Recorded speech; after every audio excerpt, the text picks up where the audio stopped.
Testing 1 2, testing 1 2. Huh. As soon as you hear me make noise, huh? That's when you want to start doing that.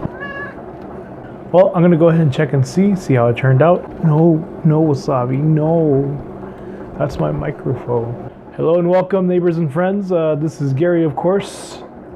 We are continuing on with the writing a short story from scratch. This should be part 3. Now, it's been on my mind all day, but I figured I'd go ahead and talk about it right now. I should put this at the end of the video, but I'm going to go ahead and just front load it right away. Man, I really love writing. Because, I've been thinking about people who have their minds running all the time, whether just thoughts in general, whether they be good, bad. They're typically bad. But for me, writing gives me a sense of peace. Writing is literally putting mental energy into something else and producing something out of it. I found a way to take my overthinking and put it into something more productive. And I think that's why I really love it so much and why I want to pursue a career in doing this full time. I feel at ease. I feel at ease right now. I've been feeling at ease for a good while now. But this goes out to not just other writers, but to anyone out there who, if you just happen to stumble upon my video, is to occupy your mind and don't be afraid of the thoughts, because I know it can be really hard to suppress negative thinking, but I don't think you should. I think you should let those thoughts exist within the sphere of your own head, because what you need to realize is, your brain is a very complicated and very complex piece of machinery, and it can conjure up just about anything. And if you understand that, then you understand that even the negative thoughts are just that. They're thoughts. They are graffiti on the wall. And yeah, they may be an ugly sight, but that doesn't mean you're an ugly person. I thought I was going somewhere else with this.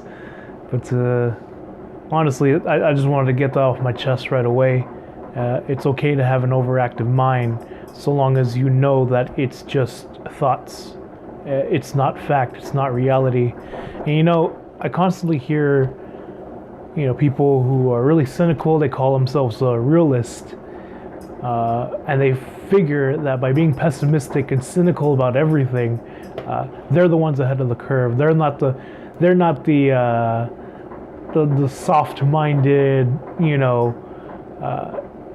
the soft-minded normies who, get screwed over every time.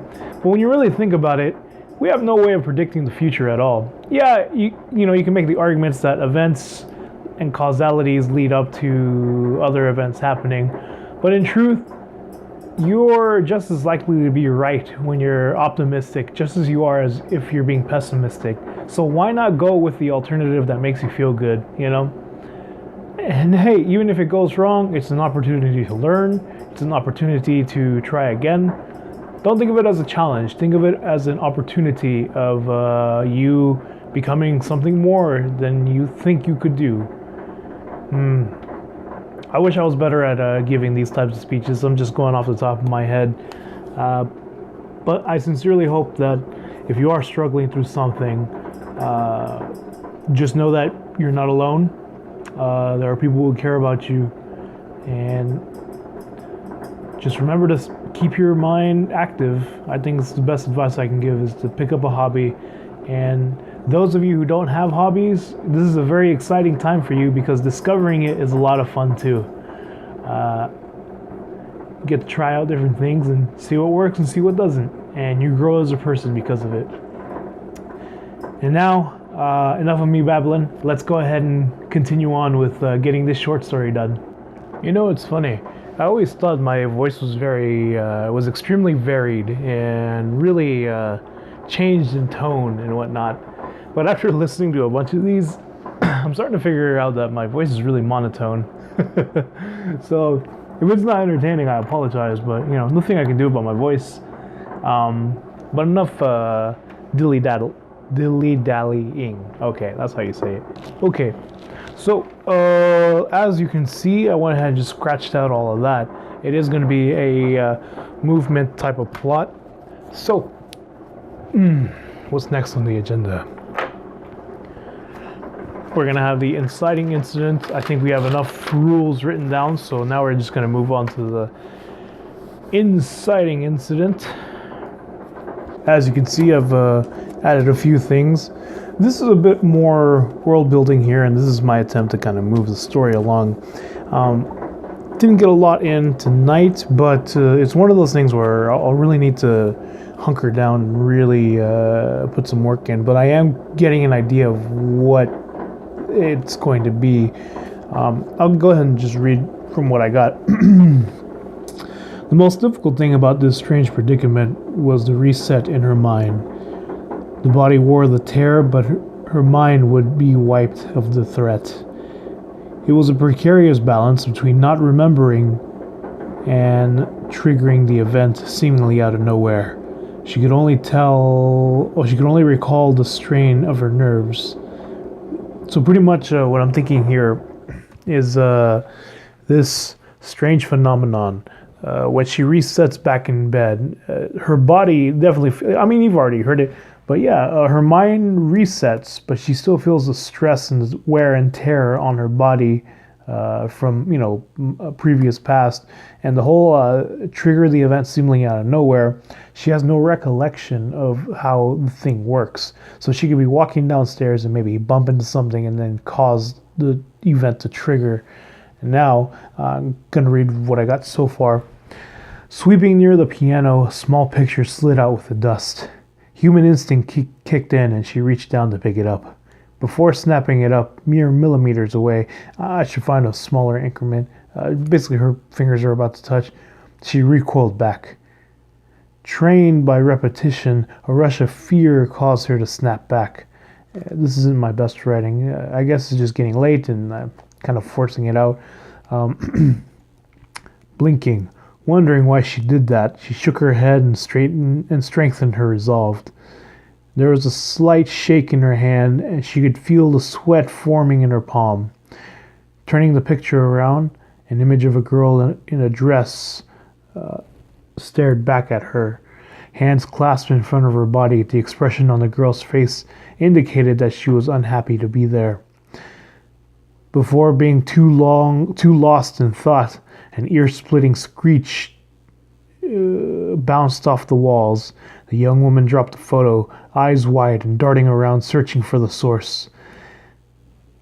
Banging and rattling pounded on the floor, and the trained repetition shot back into routine in her head. Let me read that again.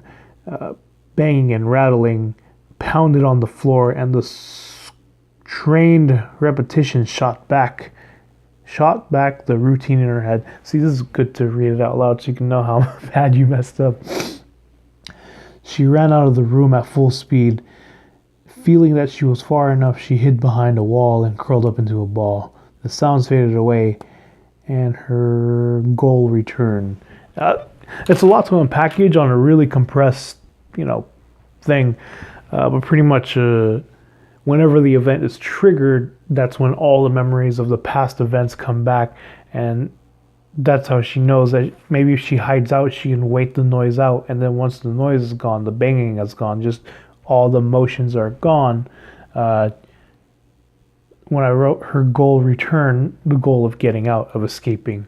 So, definitely not a lot written down, but I am getting an idea of where I want the story to go. So when I do type it in, it should be more explained out, a little bit more better.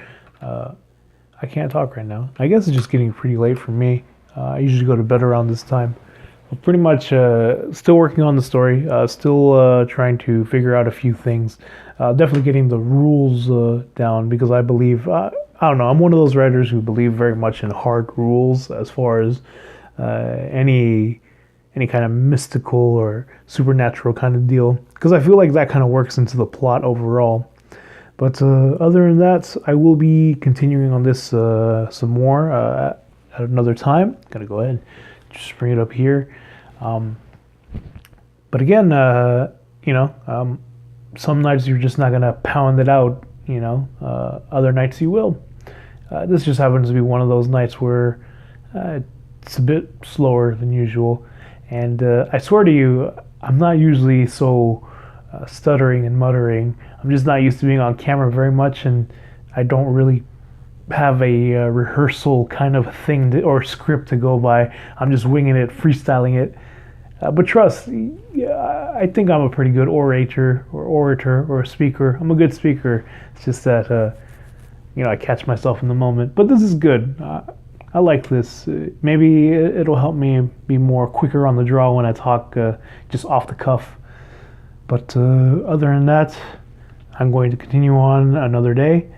Going to continue writing as usual. As far as chapter 10, I definitely do need to get to work on that. But I want to get this short story done first. That way I can just submit it in. But yeah, we'll get back to chapter 10 as soon as possible. If I can remember one final thing to say to you, just, I don't know, have a good night, stay safe, and of course, I have a signature now. Okay, I'm going to restart it. Okay, and of course, have a good night. Thank you for watching. Stay safe and just right. Yeah, I dig that.